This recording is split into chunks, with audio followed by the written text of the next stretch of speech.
សួស្តីអ្នកគ្នាចឹង Free Fire គេចេញ event មកទៀតហើយអ្នកគ្នាហើយគេតម្លាក់មកថ្មីយប់មិញអ្នកគ្នាហើយមិនដឹងជា Free Fire កាត់អីទេអ្នកគ្នា event ចេញដល់កតែម្ដងចេញលោកខ្សែដោយអ្នកគ្នាឃើញស្រេចហើយគឺចេញគោជើងគ្នាតែម្ដងហើយក្បាលគោចេញអត់ទាន់ផុតទេគឺចេញ style ក្បាលគោមក style រំហើយក៏ចេញ style samurai មកទៀតអ្នកគ្នាឥឡូវមកចេញសេះហើយនឹងក្របបែកមកណាទៀតហើយអ្នកគ្នាចឹងគឺច្រើនយកតែម្ដងហើយស្រាប់ខ្ញុំវិញគឺអត់មានលុយដាក់ទេអ្នកគ្នា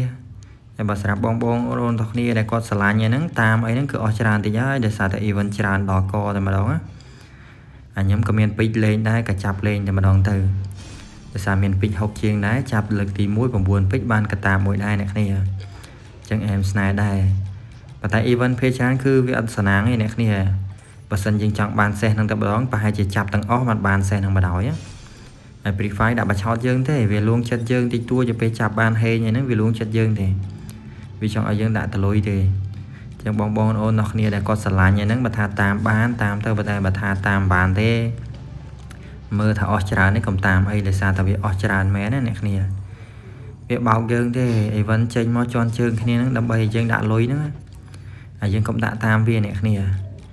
ដូចឃើញខ្ញុំស្រាច់ហើយមួយរយៈមុនគឺដាក់ច្រើនដែរដល់ពេលឥឡូវរៀងស្បាយដែរអ្នកគ្នាដោយសារតែអស់ច្រើនដែរចឹងណាចឹងឲ្យរៀនបន្ថយបន្តិចដោយសារតែ Free Fire បោកយើងច្រើនពេក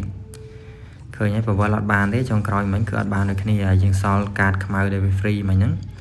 យកមកចាប់ក្បាលគោទៅហើយគឺអត់ចូលដូចគ្នាអ្នកគ្នាចឹងអែមតែម្ដង event ចេញលោកខ្សែចេញតែម្ដងច្រើនមែនតើអ្នកគ្នាចេញពីមួយអស់មួយចូលមួយទៀត